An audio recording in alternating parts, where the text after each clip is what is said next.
Buenos días a todos. Gracias Juan, gracias John Peter y gracias por estar aquí. Es la segunda vez que tengo el honor de dar una charla en este evento y me siento muy agradecido por el interés del Centro de Estudios de la Economía Cubana, amigo ya de varios años, por tenerme aquí con ustedes. La charla de hoy quisiera hablar de la situación difícil en la que está Cuba, pero eso ustedes saben más que yo. Más bien de cómo un país que estaba en una situación, uno podría decir, aún más difícil, logró hacer un milagro económico sin sacrificar su soberanía, sin cambiar sus principios, simplemente por una determinación y una claridad ejemplares. Tuve por 12 años de mi vida la oportunidad de trabajar muy cerca dentro de las reformas de Vietnam, por 8 años realmente muy metido.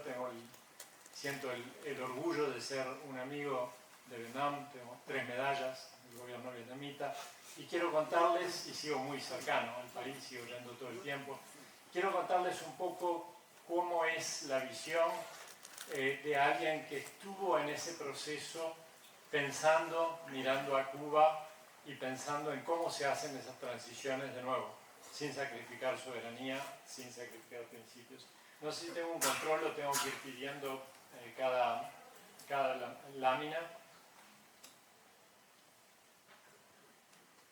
Bueno, la presentación que quiero hacer, es como la sinopsis, ¿verdad? Como cuando uno va al cine. Quiero hacer 3 puntos relacionados. Es que Cuba, a mi gusto, visto de afuera, enfrenta 3 riesgos mayores en esta coyuntura extraordinariamente difícil en la que está.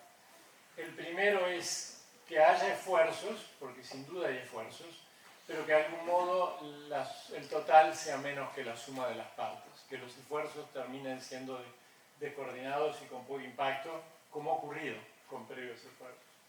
La segunda es que aún aunque haya una voluntad de reformar, los actores externos que son tan importantes para Cuba hoy, como lo fueron para Vietnam en su momento, pueden no confiar en la capacidad de Cuba o en la determinación de Cuba a reformar.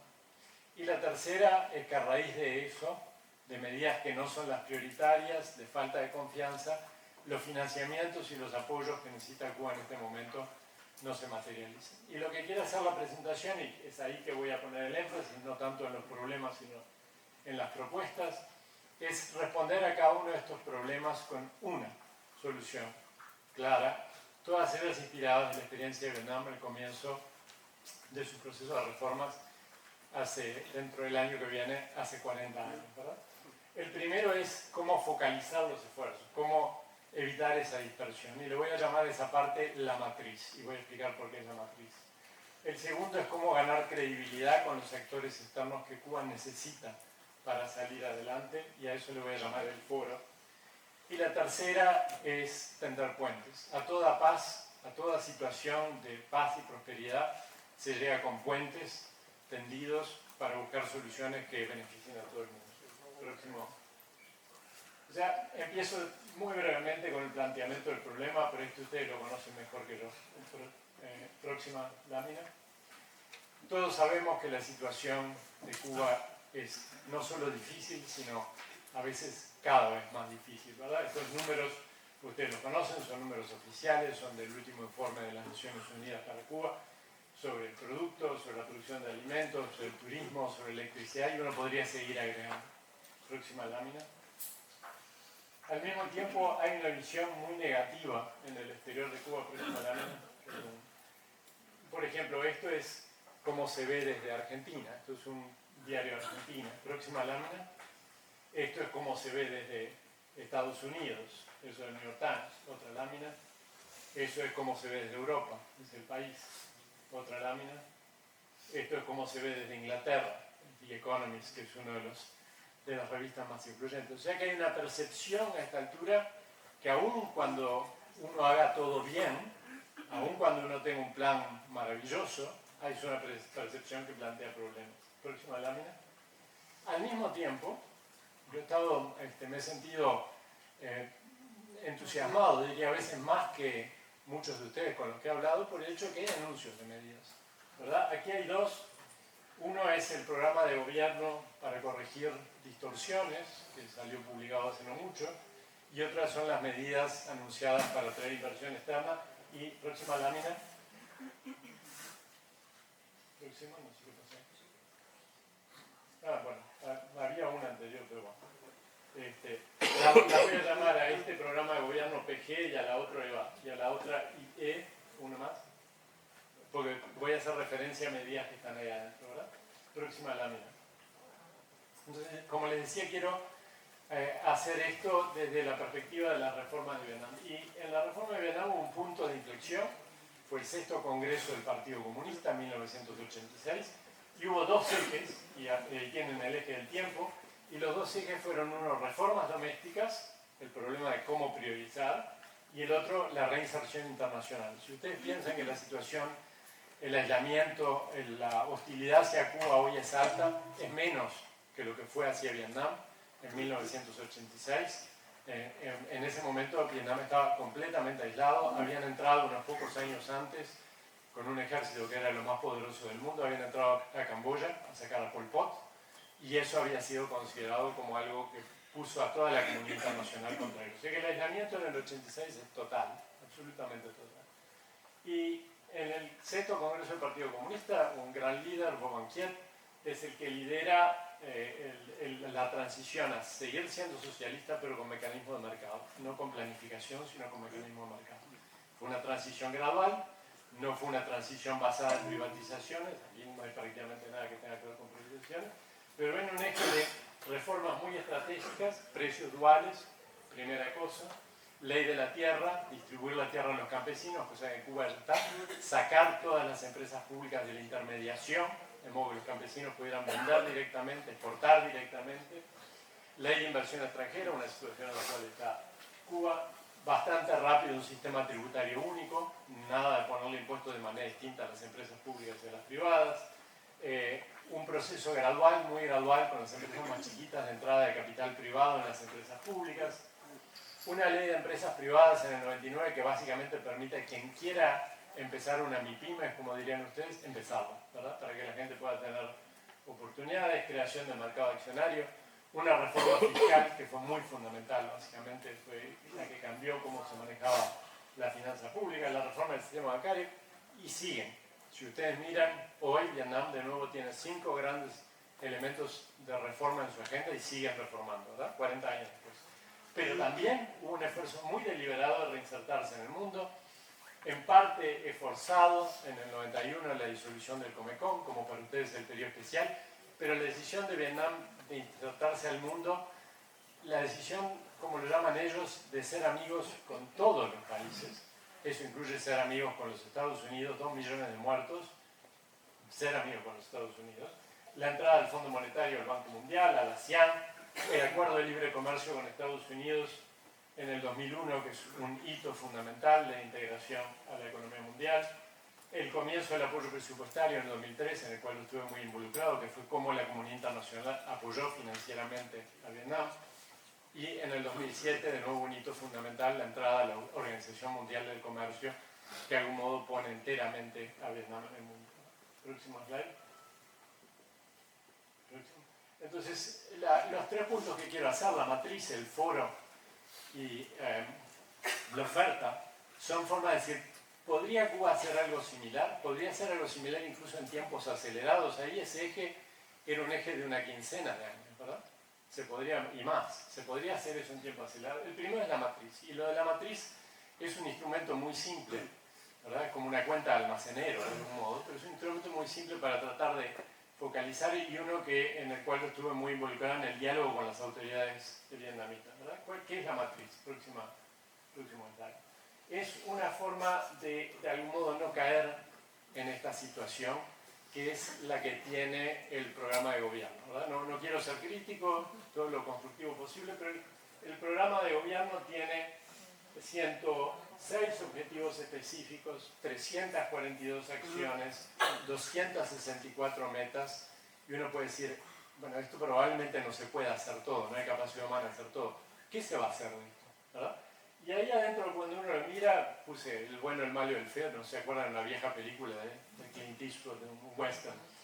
El bueno es en medidas claras. Por ejemplo, en el documento de inversión externa dice flexibilidad para que los inversores extranjeros puedan operar en divisas o en moneda nacional. Eso es una medida clara. Otras, el malo, supongo que son las ambiguas. En 25 lugares del programa de gobierno se habla de presentar propuestas para sí o no. Eso es, uno dice, bueno, pueden ser buenas cosas o malas cosas, no lo sé. Y algunas, el feo, digamos, el nacional. Hay que incrementar la producción de cantidad de productos agrícolas, el cacao, el café, pero no se dice cómo, ¿verdad? Eso es aspiracional, eso no es una reforma. Entonces, cuando uno lo mira de afuera, dice, para los que están en el gobierno, saber dónde es que hay que poner el esfuerzo, todo esto lleva esfuerzo. Y para los que están afuera, entender qué es lo que van a hacer, se vuelve muy complicado. Próximo slide. Entonces, la idea de la matriz es una forma de organizar todo esto para acción interna y para comunicación externa. La matriz, próximo slide, tiene dos dimensiones. En la vertical, es decir, cuáles son las áreas prioritarias, ¿verdad? Teníamos, no sé cuántas eran, 106 objetivos, 4 o 5. ¿Cuáles son las 4 o 5 cosas que hay que hacer que son fundamentales? Próximo slide. El eje horizontal son los años. Con un ciclo de gobierno, por ejemplo, 5 años, lo que va entre 2 congresos de partido. Próximo slide. En el medio son las medidas concretas.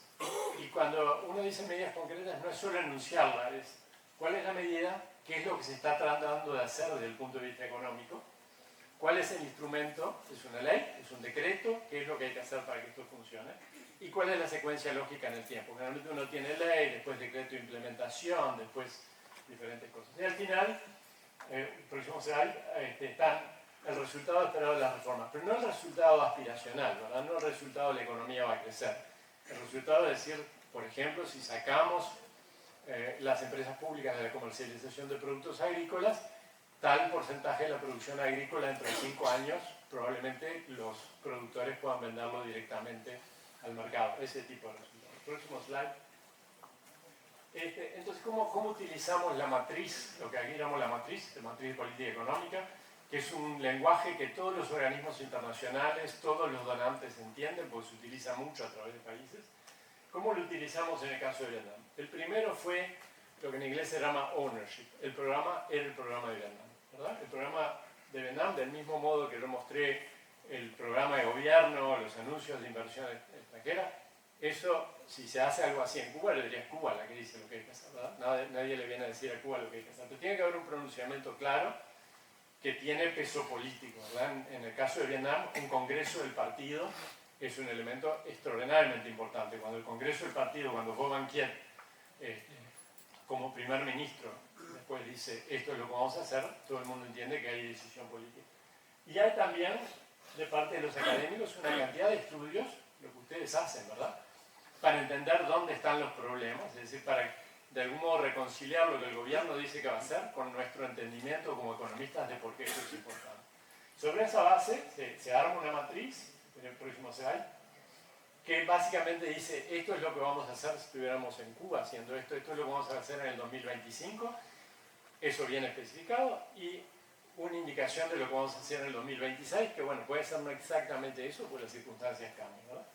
Sobre eso, próximo slide, básicamente por 10 años, lo que tuvimos fue un proceso en el cual, una vez las medidas del primer año adoptados, financiamiento externo significativo venía para Vietnam. Ese financiamiento era coordinado por el Banco Mundial, ese era básicamente mi trabajo como economista. El Banco Mundial, la economía vietnamita en esa época era una economía chica, ¿verdad? La economía, para tener un indicio, entre el 86 y hoy, la economía vietnamita multiplicó en tamaño por 100, ¿verdad? Estamos hablando de magnitudes serias. En esa época era una economía chiquita. El Banco Mundial ponía 200, 300 millones de dólares, pero teníamos un mecanismo de coordinación donde el Banco Asiático de Desarrollo se juntaba, Japón se juntaba, los europeos se juntaban, no todo el mundo, no todos los grandes países se juntaban, pero los europeos estaban ahí, y llegábamos según los años a entre 800 y 1.000 millones de dólares, que iba directo al presupuesto, ¿verdad? No iban a un proyecto, iban en un cheque al presupuesto, pero porque se habían adoptado las medidas, ¿verdad? Próximo slide. Entonces, el gobierno implementaba las medidas del primer año de la matriz, próximo slide, se veía lo que iba pasando a lo largo del año, y luego, próximo slide, al año siguiente venía el anuncio de lo que vamos a hacer en el año, digamos, 2026, y un esbozo del 2027. Y nuevamente, próximo slide, venía el financiamiento una vez que las medidas estaban adoptadas, ¿verdad? Todo el mundo se ponía de acuerdo, venía el financiamiento, y así seguimos, 10 años. Piensen, 10 años, $1.000 millones por año, un poco menos al principio. Esto fue un programa en 10 años que básicamente transformó la economía vietnamita y permitió financiar el costo social de las transiciones. Mi primer involucramiento en Vietnam fue, muchas empresas públicas tenían trabajadores excedentes, obviamente, y había que buscar una solución. Cuando se pasó la ley de las MIPYMES, que cada uno podía encontrar, en ese momento era mucha plata, a cada uno que se quería ir se le dio $2.000 para que empezara su propia MIPYMES y tuviera una solución, ¿no? Próximo slide. O sea, seguimos así por muchos años. Próximo slide.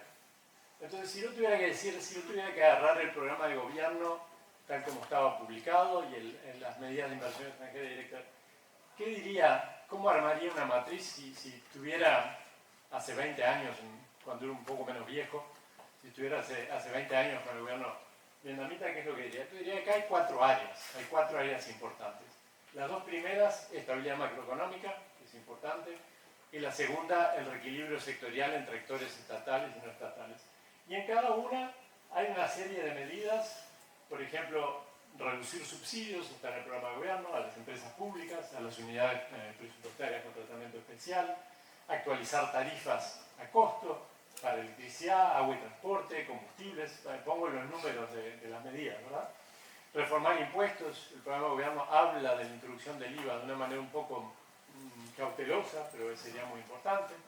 En reequilibrio sectorial, facilitar la entrada de MIPYMES, la aprobación en Vietnam, la aprobación a nivel provincial de las MIPYMES fue muy importante porque las provincias querían competir, querían traer empleos. Entonces ellas mismas se encargaron de acelerarlo. La ley de empresas extranjeras, la inversión extranjera, dice en hotelería 100% de la empresa puede ser extranjera en licitación de hotelería. Hay asociaciones público-privadas, MIPYMES estatales, relaciones contractuales, sociedades mixtas. O sea, hay varias medidas que parecen importantes. Próximo slide. Las otras dos áreas que vería como muy importantes en este programa es el clima de negocios. Hay medidas de simplificación administrativa, ventanilla única, reforma tributaria, simplificación de tributos, gobierno digital, facturación electrónica, retención tributaria en puestos de venta y finalmente inserción extranjera, inversión extranjera simplificada, eliminación del estudio de factibilidad, reducción de plazos de aprobación, silencio positivo, que es una medida extraordinariamente importante, ¿verdad? Si en el plazo decidido no hay respuesta, esto está aprobado.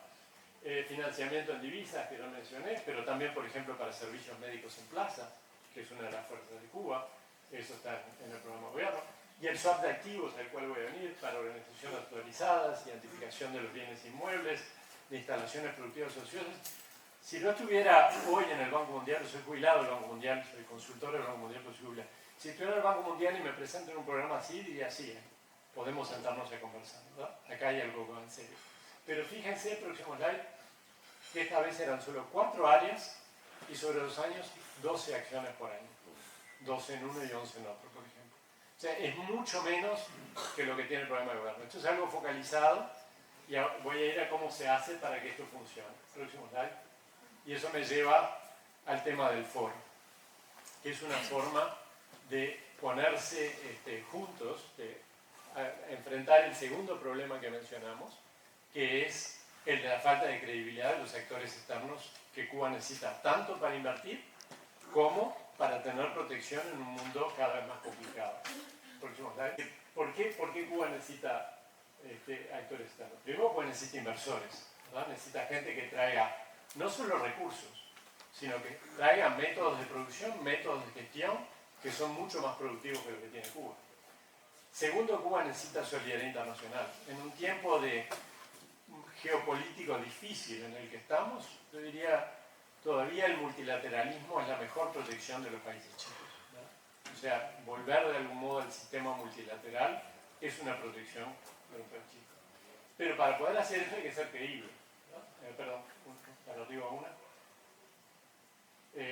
O sea que tiene que haber un mecanismo, y a eso se refiere el foro, tiene que haber un mecanismo, primero, que permita asegurarse que el compromiso es real, que la comunidad internacional ayuda, pero Cuba está reformando. Y segundo, para escucharse, ¿verdad? De nuevo, la paz se hace con los enemigos, el diálogo se hace escuchando gente que tiene opiniones diferentes, ¿no? Eso es lo que tiene el diálogo. Próximo slide. Entonces, ¿cuál es la idea del foro? Y es algo que tuvimos en Vietnam por muchísimos años y que en general se trata de hacer con los países de ingreso, con los países de ingreso bajo, ¿verdad? No se hace con países que tienen ingreso medio, tienen instituciones económicas fuertes. En el caso de Vietnam fue un encuentro al más alto nivel una vez al año con la comunidad internacional y con la comunidad empresarial. Mediodía con uno, mediodía con otro, o sea, un día con uno, un día con otro, fue evolucionando, después se hizo una actualización semestral, pero simplemente un momento de sentarse todos juntos. Y del lado vietnamita, lo que era fundamental, había un documento que era totalmente inteligible para los sectores externos. No un documento donde uno dice qué es lo que están haciendo. Un documento escrito del lado vietnamita, pero escrito en un lenguaje con una matriz que todo el mundo puede entender. Con discusión a puertas cerradas, porque obviamente uno quiere tener la posibilidad de hablar tranquilamente, la capacidad de escucharse mutuamente y finalizando con una comunicación externa, primero comunicado de prensa, después cuando hubo más confianza, preguntas y respuestas, conferencia de prensa, así, una más.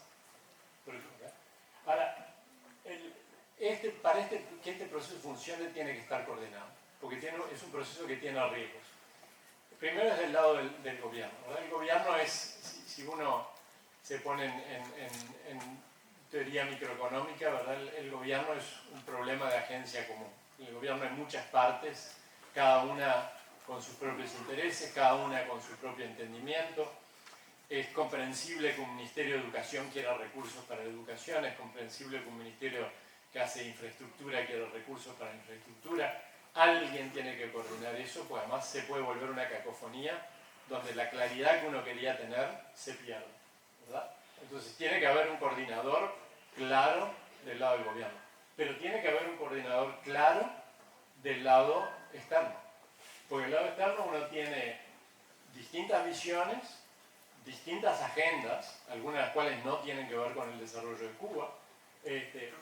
Hay búsqueda de protagonismo, es normal, del mismo modo que uno tiene una agencia común del lado del gobierno, cada gobierno va a querer tener un rol mayor, o sea que tiene que haber una coordinación. Como funcionó bien en Vietnam fue porque teníamos la confianza del gobierno vietnamita y el Banco Mundial, próximo slide, el Banco Mundial era el coordinador. Del lado vietnamita el coordinador era el viceprimer ministro a cambio de las reformas económicas, no el primer ministro para que fuera un nivel un poco más bajo, pero alguien que estaba por encima de los ministerios, por encima de las agencias, y en la mesa, del lado del gobierno, los únicos que hablaban, y con dirección del viceprimer ministro, eran los ministerios y las agencias relacionados con las acciones en la matriz. Lo demás escuchaba. Misma cosa del lado de los donantes, teníamos a los multilaterales, el Banco Mundial, el Banco Asiático de Desarrollo,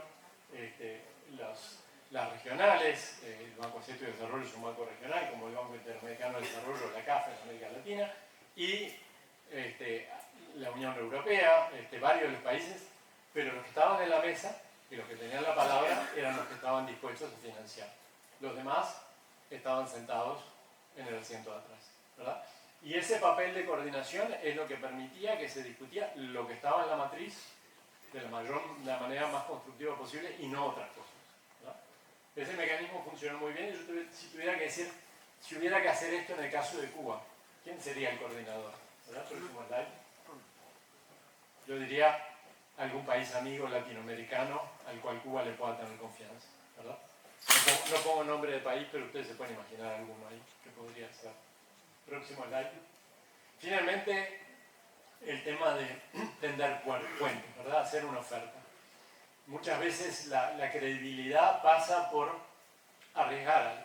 Arriesgar algo para decir, yo estoy acá para negociar, no para pelear, ¿verdad? ¿Y cuál es la oferta? Para mí, próximo slide, es... perdón, falta uno, me parece. Bueno, capaz que no, está bien. Cuando digo la oferta, hay dos temas, a mi juicio, que son importantes hacia afuera. Uno es cancelar los reclamos que hay contra Cuba. Que nadie pueda decir hay reclamos contra Cuba y en este momento los hay. Y el otro es traer recursos, ¿verdad? Cancelar pasivos, obtener activos. Primero, para cancelar reclamos externos, y esto es algo que presenté en más detalle el año pasado en la conferencia aquí, hay una serie de reclamos de los Estados Unidos de gente y empresas que piensan que no fueron debidamente compensadas por las expropiaciones que siguieron la revolución. Esto no viene de Helms-Burton, esto está en Helms-Burton, pero esto viene mucho antes. Esto es una ley de 1949 de Estados Unidos, que fue pasada después de la Revolución China, que dice básicamente, esa ley dice, todo país tiene derecho a expropiar, eso es una decisión soberana, pero si los expropiados son ciudadanos americanos, Estados Unidos va a buscar que sean compensados debidamente. Es una ley de 49, Helms-Burton simplemente la retomó, ¿verdad? Y los Estados Unidos hicieron un trabajo bueno, profesionalmente muy bueno, de documentar esos reclamos. Llevó años. Mucha gente presentó reclamos que Estados Unidos, básicamente un tercio de los reclamos, dijo estos reclamos no son válidos, no hay documento legal que los justifique, ¿no? Pero si uno junta todos los reclamos, uno puede decir, es mucha plata, ¿verdad? Son casi 6.000 millones de dólares. Pero en realidad no es tanto. La mayor parte de esos reclamos es interés, 6% de interés, la ley esa del 49 ponía 6% de interés, imagínense, 6% de interés acumulado desde el 59 es una cantidad, desde el 60 es una cantidad de dinero, pero hay precedentes de que ese dinero en general no se paga. China, Vietnam, Rusia, todos pasaron por este proceso para integrarse a la economía mundial, para que Estados Unidos dijera, está bien, no nos oponemos. En el caso de Cuba, si uno saca el interés, son 2.000 millones de dólares. Claro, Cuba no tiene 2.000 millones de dólares, pero a nivel mundial no es una suma grande, ¿verdad? Y no son muchos los reclamantes, hay solo 41 empresas que tienen reclamos grandes, todos los demás son reclamos chicos. Son reclamos que en valor en dólares son el equivalente de un auto de no muy buena calidad. Ese es el tipo de reclamo, ¿verdad? No más que eso. Cuba no tiene deudas con los organismos internacionales, no tiene deudas con el Fondo Monetario Internacional, del cual era parte, no tiene deudas con el Banco Mundial, del cual era parte, o sea que ahí no hay nada que sea necesario arreglar. Pero esto es arreglable, hay un mecanismo, lo propuse y veo que el programa de gobierno incorpora el tema del swap de activos, que es una forma de hacerlo. Próximo slide. Del lado de traer activos, de traer gente. Cuba ha tenido dos experiencias muy buenas recientemente, ¿verdad? Y de nuevo son con Vietnam, por eso las estoy poniendo aquí. Cuba ha tenido la experiencia de esta compañía vietnamita, AgriBMA, que tomó 1.000 hectáreas y logró una productividad de arroz que es de las mejores del mundo en Cuba, y la logró en unos poquitos años, ¿verdad? Lo hizo en Cuba. Y está el acuerdo con Gen Pharma Holdings para utilizar otro activo que tiene Cuba, que es la propiedad intelectual de medicamentos, y ya la fábrica para producirlos y pagar las regalías a Cuba está prácticamente lista afuera de Hanoi. O sea que hay experiencias con inversores a esta altura. Los empresarios vietnamitas son muy buenos empresarios, y estas son empresas privadas, pero de un país al que Cuba le puede confiar, ¿verdad? Debe haber pocas relaciones tan sólidas como la que tienen Cuba y Vietnam. Entonces, aquí, ¿cuál es la propuesta? Próximo slide. ¿Cuál es la propuesta de la oferta? Es hacer una oferta en que Cuba gana y la otra parte gana y se resuelve este problema. En el caso de los reclamos, lo que había propuesto en la conferencia anterior, lo repaso brevemente, es Cuba tiene, La Habana es una de las ciudades más extraordinarias del continente americano, ¿verdad? Y tiene fincas bellísimas que son ruinosas, con gente que está viviendo en condiciones muy precarias, pero fincas que si uno les invierte plata pueden ser, y respeta su valor patrimonial, pueden ser extraordinarias, pueden ser boutique hotels, pueden ser restaurantes. Y si uno le propone a un inversor que tiene un reclamo contra Cuba, es decir, cancelamos el reclamo y usted tiene este activo, pero lo tiene que respetar patrimonialmente, le tiene que compensar a la gente que vive ahí para que se pueda ir a vivir a otro lado, y tiene que traer plata para arreglarlo y para que sea un hotel o un restaurante, ¿verdad? Cuba gana en todos los frentes. Es un poquito más complicado, porque va a haber algunos de esos varios miles que no van a estar interesados. Pero si uno piensa como economista cómo se resuelve eso, se resuelve con un mercado secundario de reclamos, ¿verdad? El que no quiere ejercer su reclamo se lo puede vender a alguien que tiene interés en utilizar más reclamos para, por ejemplo, conseguir un edificio más bonito, una casa más bonita.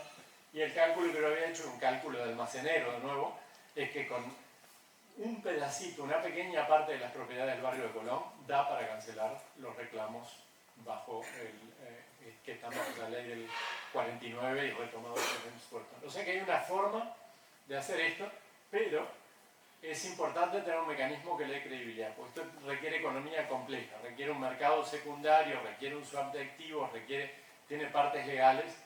Para mí, idealmente, un organismo como el Banco Interamericano de Desarrollo sería ideal para ser el intermediario de una cosa así. Segunda slide.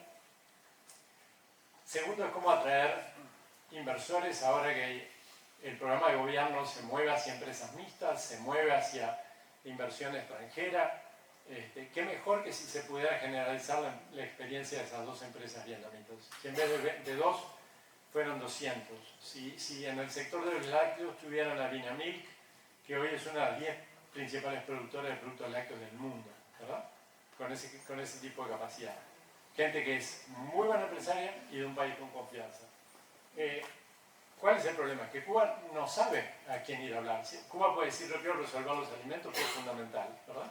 Y quiero resolverlos, por ejemplo, de manera que quien quiera, si Vinamilk viene, la cuota se respeta, ¿verdad? Vinamilk cumple la cuota, pues Cuba necesita la cuota, después la otra parte con precios duales la vende en el mercado. Pero probablemente Cuba no sepa cuáles son las empresas de Vietnam que pueden hacerlo, que pueden estar interesadas, y yo pienso que muchas van a estar interesadas, pues es una economía en plena expansión, va a ser un poder intermedio, es una forma de tener un pie en América Latina, o sea que puede haber mucho interés comercial. Pero aún en la experiencia de estas empresas a las que les fue muy bien, Agri, BMA y General Holdings, hubo problemas. Hubo problemas de contenedores trancados en el puerto que no se podían mover, por alguna resolución o alguien que no quería sacarlo. Hubo problemas de cuentas bancarias donde no podían sacar la plata. Tuvo que intervenir el primer ministro de Vietnam para estancar estas cosas. O sea que no alcanza con saber traer buenos empresarios, hay que tener un mecanismo para decir cuando se complican las cosas esto se resuelve, pues si no los empresarios vietnamitas pueden no querer venir. Entonces aquí la oferta que yo haría es al gobierno vietnamita de hacer un foro de este tipo con inversores, donde Cuba puede decir necesitamos ayuda con la leche, con la miel, con los huevos, con el café, con lo que sea, y hacer un acuerdo y tener un mecanismo de monitoreo donde si algo no funciona entre países que son prácticamente hermanos, a nivel político más alto se resuelve, ¿verdad? Entonces termino aquí, el próximo slide ya es el final, termino aquí todo esto para decir, mirando a Cuba desde afuera, uno siempre quiere ser de los que ven el vaso a mitad lleno y no a mitad vacío. Es muy fácil verlo a mitad vacío en este momento en Cuba, pero hay elementos de reforma que si se manejan bien, con mucha claridad estratégica, pueden poner a Cuba en una trayectoria como la que empezó Vietnam hace 40 años. Gracias.